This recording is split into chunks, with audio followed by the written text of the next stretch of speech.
জয় রাধা কৃষ্ণের জয়। সবার প্রথমে নীল আকাশে আপনাদের সকলকে জানাই স্বাগত।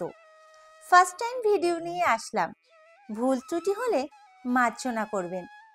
আজ আমি আপনাদের সন্ধান দেব নতুন এক উদ্বোধন হওয়া মন্দিরের। কলকাতার বুকে গড়ে উঠল নতুন বৃন্দাবন, যেখানে রাধা কৃষ্ণের শৈশব থেকে বাল্যকাল আপনারা দেখতে পাবেন।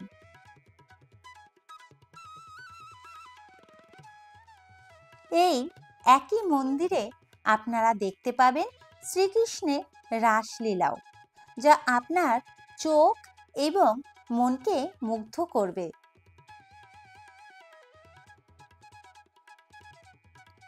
শিয়ালদা থেকে কিংবা হাওড়া থেকে অতি সহজে এবং কম খরচে আপনারা কিভাবে আসবেন এই মন্দিরে, সেটাও বলে দেব আজকে আমি আমার এই ছোট্ট ভিডিওতে। এই মন্দিরে আসলে নাকি সব মনোবাঞ্ছা পূরণ হচ্ছে বলছেন মন্দিরে আসা আগত ভক্তরাই।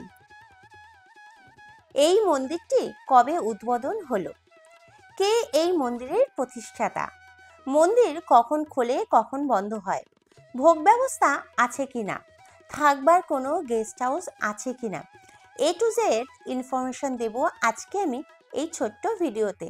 তাই বন্ধুরা, ভিডিওটি স্কিপ না করে পুরোটা দেখার অনুরোধ রইল আপনাদের সকলকে। তাহলে চলুন কথা না বাড়িয়ে ভিডিওটা শুরু করা যাক।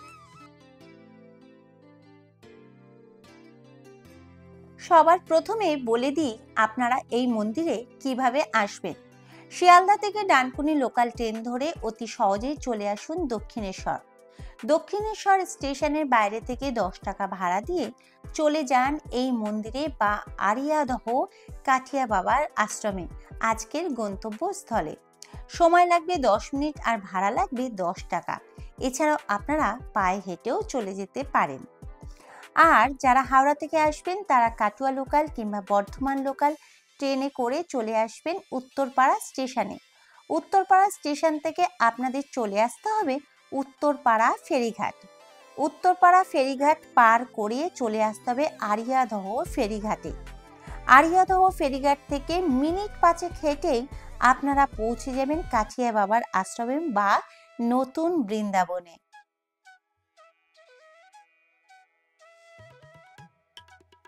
আপনারা এখন দেখছেন কাঠিয়া বাবার আশ্রমের মেন গেট বা তোরণ।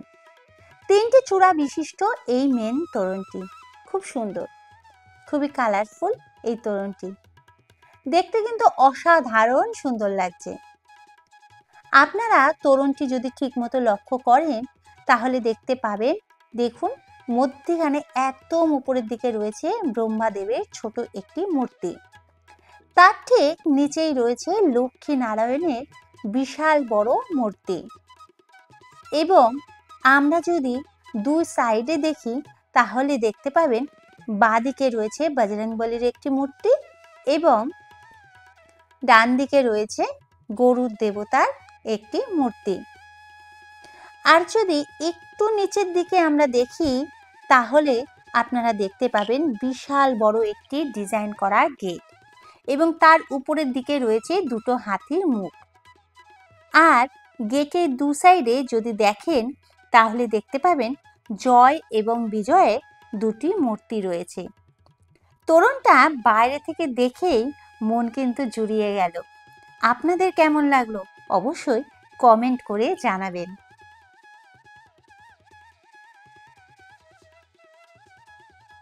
মন্দির এখনো খোলেনি, তো আমরা বাইরে অপেক্ষা করছি। আর বাইরে কিন্তু এক দাদার সাথে আমাদের দেখা হয়ে গেল। দাদা, আপনি কোথা থেকে এসেছেন একটু বলুন। আমরা অশোকনগর থেকে আর 7 কিলোমিটার ভিতরে, ওটা দৌলতপুর জায়গার নাম। আচ্ছা, আপনি কি মেন এই মন্দিরে এসেছেন নাকি দক্ষিণেশ্বরে আমি এসেছিলেন? দক্ষিণেশ্বরের মন্দিরে এসেছি। আচ্ছা, ওখান থেকে তারপরে এটা দেখতে এসেছি। এবার সদ্য উদ্বোধন হয়েছে। হ্যাঁ, সদ্য উদ্বোধন হয়েছে। তারপরে এটা হয়নি, আমি আদ্যাপীঠে গেছি। আচ্ছা আদ্যাপীঠ মন্দির দর্শন করে এসেছি, এবার এটা দর্শন করব তারপরে যাবো বাড়ি যাবেন। আচ্ছা হুম। আমি কিন্তু এখনো অপেক্ষা করছি, কারণ 5:30 এখনো বাজেনি আর আশ্রমের মেন দরজাও খোলেনি। আর আমার সাথে সাথে কিন্তু অনেক দর্শনার্থীরাও কিন্তু অপেক্ষা করছে একদম বাইরে।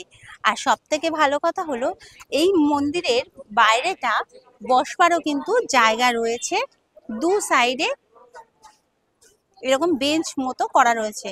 কেউ কেউ সেখানে বসেই কিন্তু অপেক্ষা করছে, আবার কেউ কিন্তু অনেকেই কিন্তু বাইরে দাঁড়িয়ে অপেক্ষা করছে। আর একটা কথা বলে রাখি, এই যে দেখতে পাচ্ছেন এখানে গাড়ি রাখা রয়েছে, আপনারা যারা ভাবছেন গাড়ি নিয়ে আসবেন নিজস্ব 2 হুইলার কিংবা 4 হুইলার, তারা কিন্তু অনায়াসেই নিয়ে আসতে পারবেন, কারণ এখানে কিন্তু এই সামনেটা কিন্তু রাখতে পারবেন বিনামূল্যে। এখন দাঁড়িয়ে আছে একদম আশ্রমের মেন গেটের সামনে। আর মেন গেটের সামনে ঢুকে কিন্তু বন্ধুরা আপনারা দেখতে পারবেন এরকম করে লেখা রয়েছে শ্রী স্বামী ধনঞ্জয় দাস কাঠিয়া বাবা। আর নিচের দিকে লেখা রয়েছে সাধন সেবাশ্রম।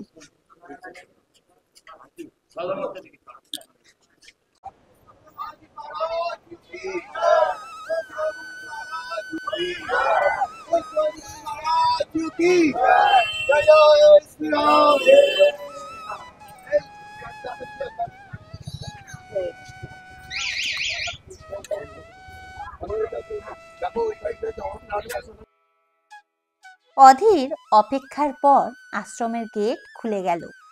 ছোট থেকে বড়, এছাড়াও হুইল চেয়ারে বসে চলে এসেছে এই আশ্রমে কাঠিয়া বাবার এবং ঠাকুরের কৃপা লাভের জন্য। চলুন আস্তে আস্তে আশ্রমের ভিতর প্রবেশ করা যাক।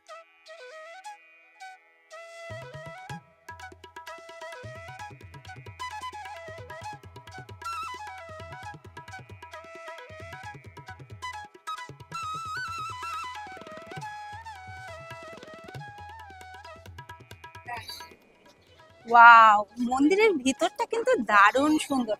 আর দেখুন, যেহেতু সন্ধ্যাবেলা এখন বিকেল 5টা বাজতে না বাজতে সন্ধ্যা হয়ে যায়, সেই জন্য কিন্তু চারিদিকে কিন্তু আলো জ্বলে গেছে। আর মন্দির চত্বরটা দেখতে কিন্তু খুবই সুন্দর লাগছে।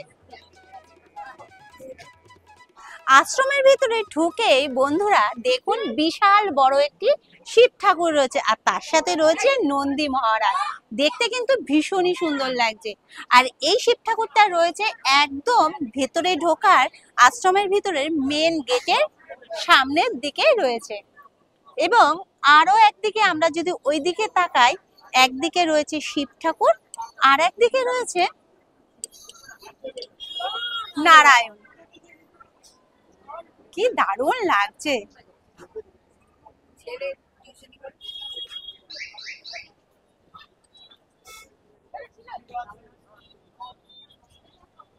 অসাধারণ সুন্দর করেছে, দেখুন মেন গেটটি কিন্তু খুবই সুন্দর করেছে।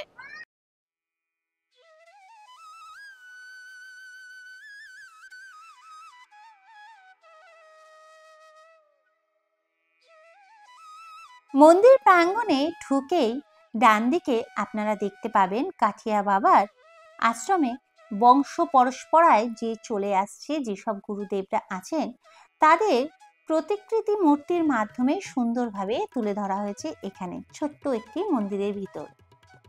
এবার বলি এই কাঠিয়া বাবা কে। কাঠিয়া বাবার আসল নাম হলো স্বামী ধনঞ্জয় দাস। তিনি ছিলেন নির্বাক বৈষ্ণব সম্প্রদায়ের এক বিশিষ্ট গুরু ও সমাজ সেবক। তিনি সাধারণ মানুষের দুঃখ কষ্ট লাঘব, নিরন্ন মানুষের পাশে দাঁড়ানো, ভক্তদের কল্যাণ, মানব সেবাকে তিনি জীবনের বড় লক্ষ্য করেছিলেন। তিনি সুখচর এই আশ্রম গড়েছিলেন কারণ সেখানে নির্বাক দর্শনকে প্রচার করার জন্য, ভক্তদের জন্য একটি সাধারণ কেন্দ্র তৈরি করার জন্য এবং সমাজ সেবার মাধ্যমে কাজ চালানোর জন্য। আশ্রমের ভিতর ঢুকেই বাঁদিকে রয়েছে দেখুন কি সুন্দর আরো একটি ছোট মন্দির, যেখানে রাধা কৃষ্ণের রাসলীলাকে খুব সুন্দরভাবে এখানে ফুটিয়ে তোলা হয়েছে।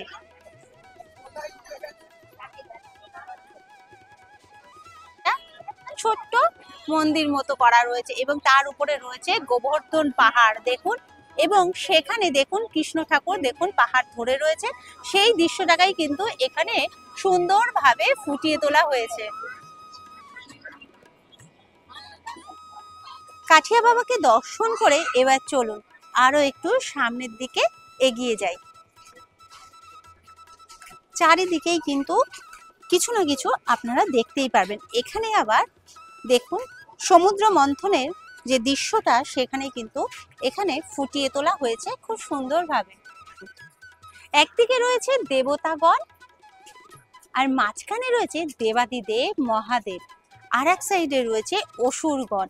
এখানে কিন্তু দেখুন সমুদ্র মন্থনে যে বিষ পান করেছিলেন দেবাদিদেব মহাদেব, সেটাই কিন্তু এখানে সুন্দরভাবে ফুটিয়ে তোলা হয়েছে।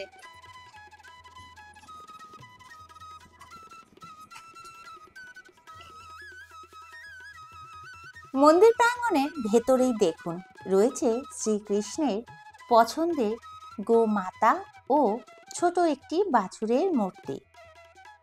খুব সুন্দরভাবে সাজানো গোছানো রয়েছে চারিদিকটা। আর তার পাশেই দেখতে পারবেন সুন্দর একটি তুলসী মঞ্চ। এবার আপনাদের দেখাই, দেখুন এটি হলো মন্দিরের বিশাল বড় যজ্ঞকুণ্ড। চারিদিকে সবুজ গাছপালা আর মধ্যিখানে গোলাপি রঙের সুন্দর একটি যজ্ঞকুণ্ড আপনারা দেখতে পারবেন মন্দির চত্বরের ভেতরেই। এখানেই মন্দিরের সমস্ত রকম যজ্ঞাদি সম্পূর্ণ করা হয়।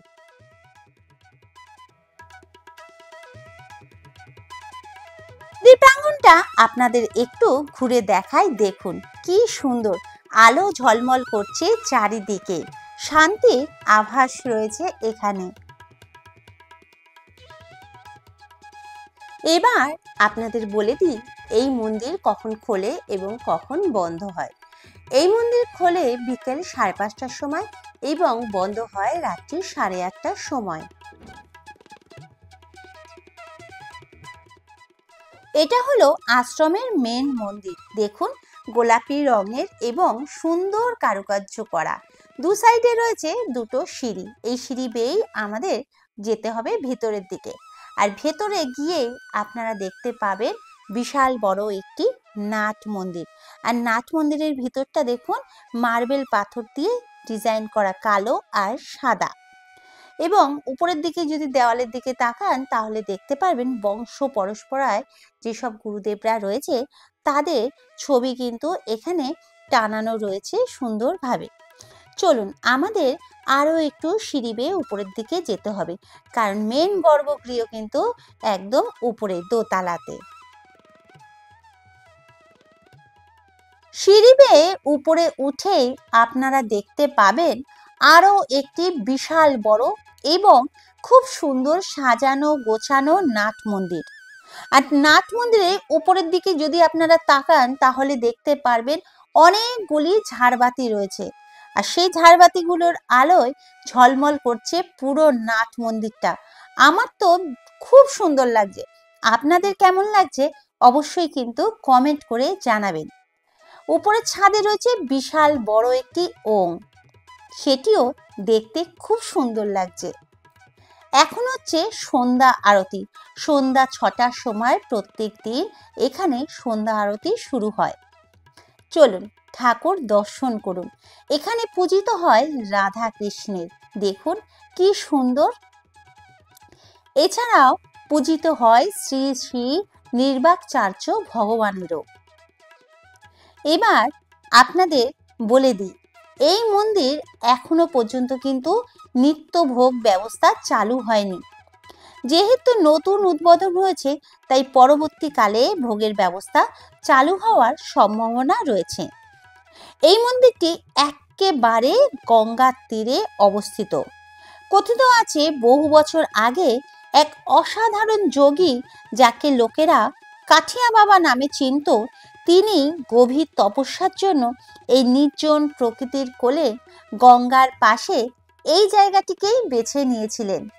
নীরবতা, নদীর কলতান আর ধ্যানের শক্তিকে আরো গভীর করেছিল এই জায়গাটি। অনেকেই বিশ্বাস করেন কাঠিয়া বাবার উপস্থিতি এখনো এই আশ্রমের প্রতিটি কোণে অনুভব করা যায়। পুরো মন্দির চত্বর জুড়ে রয়েছে শ্রী রাধা কৃষ্ণের লীলা, ছোট থেকে তার বড় হওয়া বিভিন্ন চরিত্র তুলে ধরা হয়েছে মন্দিরের চারিদিকে।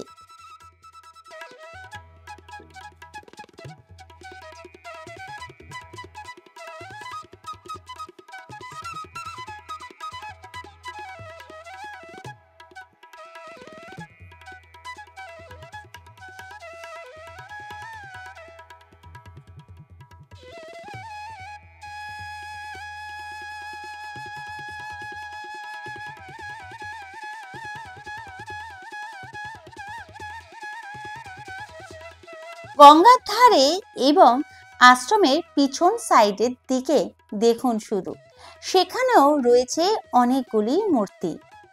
কাঠিয়া বাবার মূর্তি তো রয়েছেই সেখানে, তার সাথে রয়েছে আরো 2 বাবার। এছাড়াও রয়েছে গণেশ ঠাকুরের বিশাল বড় একটি মূর্তি, তার সাথে রয়েছে বজরংবলীর মূর্তি, এছাড়াও শেরাবালির মায়ের মূর্তি। সবকিছু মিলে একটা আধ্যাত্মিক পরিবেশ, এক কথায় খুব সুন্দর। যেদিকেই তাকান না কেন অবাক আপনাকে হতেই হবে। এছাড়াও রয়েছে দেবাদিদেব মহাদেবেরও বিশাল বড় একটি মূর্তি। দেখুন, খোলা আকাশের নিচে এইরকম সুন্দর একটা মূর্তি দেখতে খুবই সুন্দর লাগছে।